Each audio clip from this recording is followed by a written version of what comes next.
First, 21-13 to the visitors, as we said, at half-time, but which do you feel is going to be the happier changing room right now? Definitely Rotherham. I mean, no getting away from it. Bristol power out the blocks there, 3 early tries, but the spirit of Rotherham came to the forefront. The belief is there, and they've clawed themselves back into the game. Couple of penalties, they started to maintain possession and then put pace into the game, and they got a well-deserved try at the end there. Yeah. So full credit to Rotherham. We'll have a look at that in a minute, but let's go through them chronologically. And Bristol from the start, I mean, bringing the bicep and looking very, very powerful. Yeah, they are, and for 30 minutes it was some of the best rugby that I've actually seen. Well, from Bristol certainly, but even in the Championship it was well constructed, it was absolutely correct for the conditions and the pitch, it was well thought out, they were going for where Rotherham were weak, their tempo was high, and they dominated the collisions and those physical encounters, which isn't easy up here. We wondered if they'd kick the goals, and it doesn't seem that they're going to do it this afternoon. No, and on balance it was just about right. What crept out of their game was, I guess, the tightness. They became loose towards the end of the half, and that didn't suit them at all. But for 30 minutes, it was perfect, wasn't it? A well-constructed drive here, and they'd looked like doing this on a couple of occasions beforehand, and Ross Rennie at the bottom of it, and and Robbo and his forward coaches will be over the moon with that result. Yeah, I mean, big front five, this Bristol team, and you saw in those early lineouts their driving game came to the fore, and we sat there for 20 minutes thinking if they stay that tight, they keep driving that ball like that, then they're going to be a long day for Rotherham. Scotland International with the first, and his back row colleague Nick Costa with the second, and we're just beginning to see evidence here of Bristol's running game as well, and yet more ambition. Yeah, and I think this is a well constructed, I guess, gamble, isn't it? It's like they know that Rotherham are disorganised, the momentum's all with Bristol, let's keep that tempo going, and this was a lovely line, and what pace from a number 6, that's a fullback who's running around there, so you don't see that very often. Saw him doing that a few times for the Stormers, and then Mosses, another product of Bath's Academy as well actually, but just profiting from comfort on the ball. Yeah, fantastic. They've gone for their strike, Robinson's found a hole, inside support, and then back out again. It's great support work off the ball to give himself the opportunity to get over for the third try. Very clinical. Yeah, looking very, very comfortable at that stage, Bristol, and yet we find ourselves in this curious situation where at half-time it's Rotherham with all the momentum. Yeah, and all credit to them because they didn't give up. They got it right. They got some good instruction from up high, from the gantry, from their coaches. He was saying, guys, you've got to get the contact zone right. It's all about the latch, getting a number of people through that contact zone, and they kept the tempo high. They found a way, I guess. Have they upped the tempo of Bristol tired? No, not at all. I think they've upped the tempo. I think they were screaming it. The coaches were screaming tempo, tempo, tempo, and they found a way. And big Alfie Tuala, fair play to him because he is absolutely shattered out there, but he's making these big show-stopping tackles, and it's turning the game for them. He's the one man that is actually being able to put a physical imprint on this Bristol side at the moment. Skipper profiting, and he has hauled them back into it as well. The home side actually have done it before already this season. They were 24-3 down here to the Pirates on the 4th of January, and they battled back to win that one by 35 points to 30. Same again, please, will no doubt be the message from Lee Blackett in the home changing room at half-time, but don't discount Bristol. They've won their last 4 on the road, and we have seen already evidence this afternoon that they are here to pick up the win. One more try for them, of course, and they get the try bonus point in the bag, but Andy Robinson, given where they were after 20 minutes, will want more than that. It is finally poised, it's fair to say, in the late sunshine here at Clifton Lane, and we've got the second half for you in a few moments' time.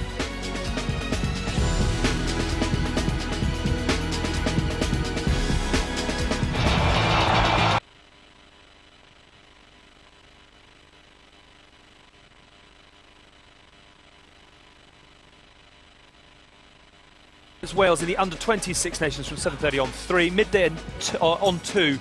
It's the first of the LV Cup semi-finals. The Saints take on Saracens. 12:30 on 2 on Sunday for Bath against Exeter in the second of those. And of course the final this year is at Exeter's Sandy Park. So all to play for those 4.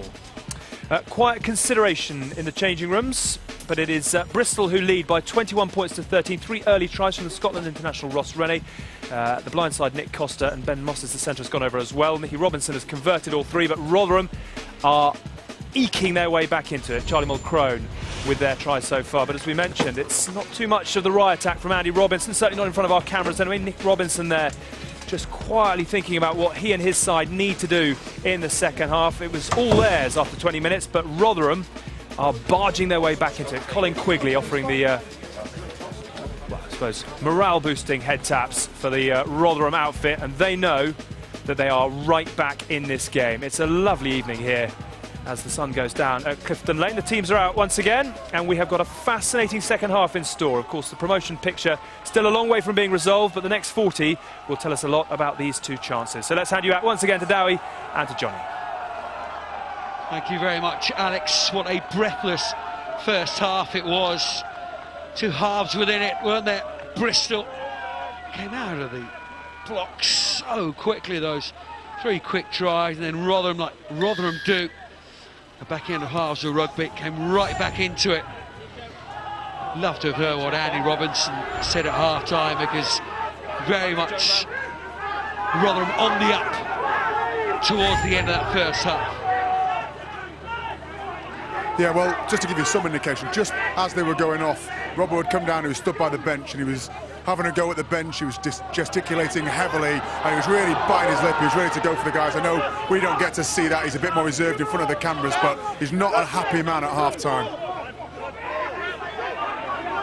Yeah, he's very cute around the camera. He's been around the game a long time, hasn't he? Andy Robinson, you suspect he would not be happy at all at half-time. He's not happy, man, when he played with or with against them. He won't be happy now. First penalty. Rotherham will go for posts with Cecina, I'm sure. Look at that scowl. I've seen that many, many times. And this will be three. Well, I'm not going to say it will be 3 points, but the conditions, you mentioned breathless.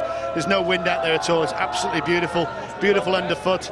No wind, whatever. And this guy is normally straight through the middle. So should be the perfect start. I'm not calling it too early, I hope, from a Rotherham point of view. Well, they're in such good form, Bristol. Won the last 6 championship games, the last lost against Leeds on the 1st of December last year. But Clifton Lane is not a happy hunting ground for them. Lost on their last 3 visits. They are the second best away side in the league, second to Leeds, picking up 24 points in their 5 wins out of their 7 away games. Cecino and his boot.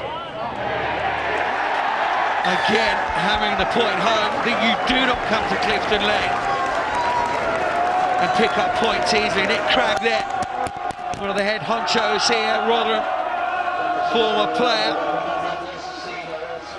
Delighted to see Juan Pablo Cecino, and you just can't give him opportunities. That's why I normally gave it him, in a sense, because I've seen him kick. We were up here Tuesday watching him practice. He hardly ever misses, and again in these conditions, almost perfect. But it's interesting from that kick-off from Nick Robinson. Again, it's this time rather than the first half when Sorensen soared up there and set things up. Rotherham turned it over, and from then they can build things, and they did that, and that's 3 points. There'll be I think there'll be plenty to answer for, really, from Bristol's point of view, and Andy Robinson's words at half-time.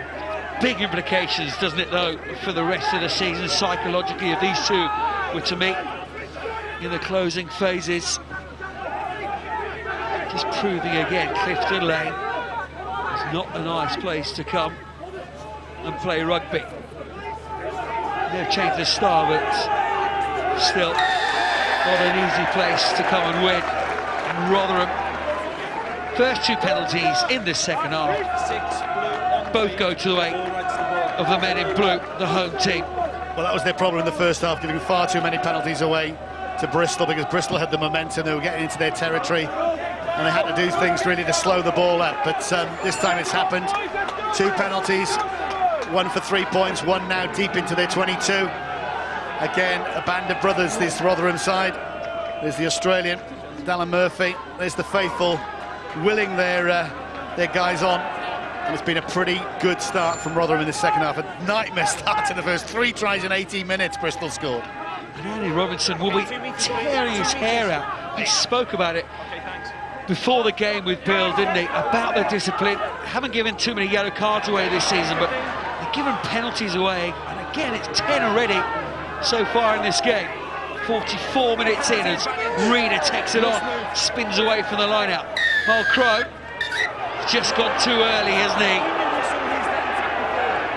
And the referee's quite right on that occasion. Absolutely right. 3 points. This will be 3 points. The tee's already on.